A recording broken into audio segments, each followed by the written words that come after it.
Welcome back to the deep dive. This time we're diving into a topic, well, I know you're curious about migration. Yeah. You sent in like a really fascinating mix of sources, Uh-huh. and we're going to unpack all the insights they offer. We're not just talking definitions here. Right. We're going deep We're going deep. on why people migrate, Yeah. shattering some myths along the way. It's not just about, the leaving. Yeah. It's about what draws people to a new place and also what drives them away from their homes. That interplay of those forces is at the heart of it all. I've got to admit, when I was looking through your sources, the story that really stuck with me was about a family from Somalia. Okay. They had to flee due to the ongoing conflict Yeah. and eventually settling in Canada. It Hmm. really brings those push and pull factors to life. Right. The desperate need to escape danger Hmm. and the hope for a safer, more stable future. That's a perfect example of how push and pull factors aren't just abstract concepts. They're deeply personal and incredibly powerful. The push side often comes down to survival. Think conflict, persecution, lack of opportunity. Sometimes it's even climate change, making a region uninhabitable. One of your sources had a really striking statistic. Okay. Over 200 million people could be displaced by climate change by 2050. Wow. It's a sobering thought, Yeah. and it highlights how environmental pressures are becoming a major driver of migration. Absolutely. On the pull side, it's often about aspiration, the desire for a better life, whether it's economic opportunity, education, or reuniting with family. Sometimes it's simply seeking a society that's more welcoming and accepting. And the sources you sent in show that sometimes those motivations overlap. Yeah. Like in that story about a young woman from Nepal Huh. who migrated to Dubai for work. It was an economic decision, Right. but also about escaping a society where she felt limited as a woman. Exactly. And that brings up an important point. Migration is often a strategy. It's a way for people to try to shape their future, even in the face of incredible challenges. Okay, let's get to the myth busting. Right. One of the sources you sent in debunked a really common misconception that migrants steal jobs. Right. This is a persistent myth that just doesn't hold up to scrutiny. Research consistently shows that migrants often fill gaps in the labor market. They take on jobs that locals aren't willing or able to do, contributing to the economy in critical sectors like agriculture, construction, and caregiving. One of the sources even argued that migrants can actually boost the economy. Yeah. They bring new skills, Mm. create businesses, Yeah. and contribute to innovation. That's a far cry from the burden narrative we often hear. Absolutely. And that brings us to another myth that migrants are a drain on social services and welfare programs. It seems like this myth often comes from a place of fear and misinformation. Hmm. But what do the facts actually say? Well, several of your sources cited studies showing that migrants often contribute more in taxes than they receive in benefits. They're often younger and healthier than the native population, which means they're working and paying into the system for longer. That's a really important point. We need to challenge these assumptions and base our understanding of migration on evidence, not prejudice. You also sent in an article that tackled the myth that all migration is illegal. It emphasized that the vast majority of migration happens through legal channels, whether it's work visas, student visas, family reunification programs, or refugee resettlement schemes. It's a reminder that when we talk about illegal immigration, we're often talking about a small fraction of the overall picture. And even then, we need to understand the complex reasons why people might choose to migrate irregularly. Often it's because they have limited options, face bureaucratic obstacles, or are fleeing from dangerous situations where waiting for legal pathways isn't possible. Okay, last myth to tackle the idea that migrants don't integrate into their new societies. I think this one is particularly harmful because it feeds into stereotypes and prejudices. It's a dangerous generalization that ignores the lived experiences of millions of migrants who work hard to adapt to their new environments. They learn the language, engage in the community, and contribute to the social fabric of their adopted countries. One of the sources even highlighted the economic contributions of migrant entrepreneurs who start businesses, create jobs, and drive innovation in their new communities. That's a far cry from the image of isolation and non-integration that's often portrayed. It's clear that we need to move beyond these simplistic narratives. Yeah. And one way to do that is to understand the different forms migration can take. Your sources actually highlighted a few key distinctions that are really important. You're right. It's not one size fits all. Right. I was particularly interested in the distinction between legal and irregular migration. You mentioned earlier that most migration actually happens legally. But what are some of the specific pathways people use? Well, it can vary a lot depending on the countries involved and the individual circumstances. But some common examples include work visas, which allow people to migrate for employment opportunities. There are also student visas, family reunification programs, and of course, refugee resettlement schemes for those fleeing persecution. One of your sources talked about the challenges faced by skilled migrants Right. trying to navigate the visa system in Australia.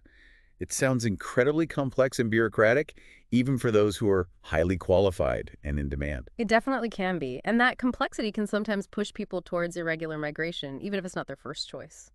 That makes sense. So when we talk about irregular migration, what are we really talking about? It essentially means migrating without the required authorization from the receiving country. This could involve entering a country without a visa, overstaying on a visa, or working without the necessary permits.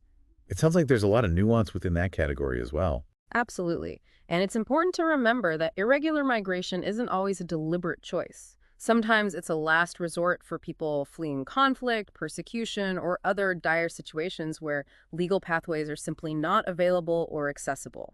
That's a really important distinction. It reminds us that we can't make assumptions about people's motivations or circumstances based on their migration status. Exactly. Now, another key distinction is between temporary and permanent migration. Your sources provided some fascinating examples of this. Right, like that article about seasonal workers in the agricultural sector. Yeah. They migrate for a specific period, usually to meet labor demands during harvest seasons, with the intention of returning to their home countries afterward.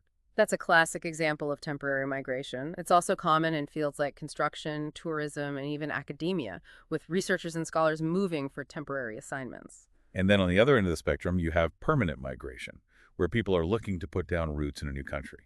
Yes, this often involves seeking permanent residency or citizenship, and it usually includes bringing family members along to build a new life together. One of the sources you sent in explored the experiences of families migrating from the Philippines to the United States. Yeah. They often face a lot of challenges adapting to a new culture and rebuilding their lives, but they also find new opportunities and a sense of belonging over time. It's a complex journey, both personally and socially, and it highlights the importance of understanding the long-term implications of migration, not just for individuals, but for entire communities and societies. Okay, so we've talked about legal versus irregular, temporary versus permanent. Hmm. What's the third distinction your sources highlighted? This one is perhaps the most nuanced and sensitive. The difference between voluntary and forced migration. I can see why that would be complex. There's a huge difference between choosing to migrate and being forced to flee your home. Absolutely. Voluntary migration is driven by choice. Individuals make a conscious decision to move, often in search of better opportunities, economic advancement, or simply a change in lifestyle. Like that young woman from Nepal who migrated to Dubai. She was seeking economic opportunities that weren't available to her in her home country. Exactly. It's about pursuing a better future, even if it means leaving familiarity behind. Forced migration, on the other hand, is a response to circumstances that make it impossible or unsafe to remain in one's home country. This is where we see the devastating consequences of war, conflict, persecution, natural disasters, and other crises that force people to flee for their lives. You included a heart-wrenching account of a Syrian family who had to flee their war-torn city, leaving everything behind to seek refuge in a neighboring country. Right. Their story really brought home the human cost of forced displacement. It's a reminder that for many migrants, it's not about choosing a better life. It's about simply surviving. And within the category of forced migration, there are different legal frameworks and protections that come into play, such as refugee status or asylum seeking. These are complex systems with their own set of challenges and limitations. One of your sources talked about the backlog in asylum applications in many European countries. Right. It sounds like it can take years for people to have their claims processed, leaving them in limbo and facing immense uncertainty. It's a complex issue with no easy solutions, but it underscores the importance of having a nuanced understanding of the different types of forced migration and the challenges faced by those who are displaced. It's clear that there's a whole world of complexity within each of these categories and makes you realize how much misinformation is out there about migration. You're absolutely right, and that's why it's so important to keep learning, keep questioning, and keep challenging those simplistic narratives that often dominate the conversation. It feels like we've been peeling back like layers of an onion with this topic. The Mm. more we explore, the more we realize just how nuanced and interconnected these different types of migration are. You're absolutely right, and I think that's one of the biggest takeaways from all of your sources. There's no single story of migration. It's a tapestry of countless individual experiences, each shaped by unique circumstances and motivations. One thing that really resonated with me was that article about the um, the economic contributions of migrants. Yeah. It challenged the notion that they're always a burden on society and Oh, actually highlighted their role in fostering innovation and growth. yeah. That article presented some compelling arguments, especially the part about migrant entrepreneurs and the businesses they start in their new communities. Hmm. It really underscores the fact that migration can be a win-win for both the individuals and the societies they join. I know you've spent years studying this topic. Yeah. What are some of the most common misconceptions you encounter when you Mhm. talk to people about migration?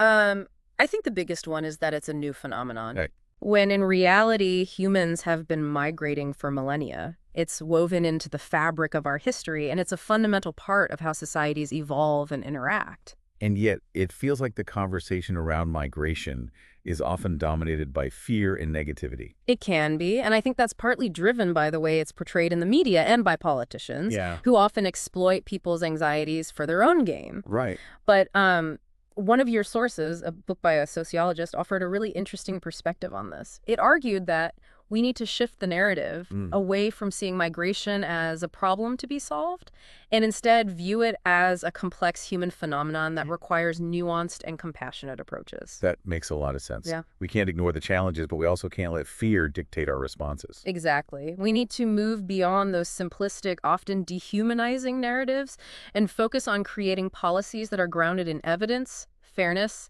and a recognition of the shared humanity of all migrants. This deep dive has really opened my eyes to the complexity of this topic. What's one thing you would want our listener to take away from all of this? I think the most important takeaway is that migration is a deeply human story. It's Mhm. about people striving for a better future, seeking safety and opportunity, and building new lives for themselves and their families. If we can remember that, I think it can fundamentally change the way we approach this issue. Well said. This has been such an insightful conversation. Thanks for sharing your expertise with us. It's my pleasure. It's always rewarding to delve into these important topics. And to our listener, we hope this deep dive has provided you with new perspectives and a deeper understanding of the forces driving migration.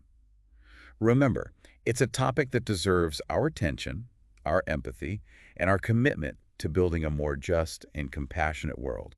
Yeah, if there's one thing to leave you with, it's this.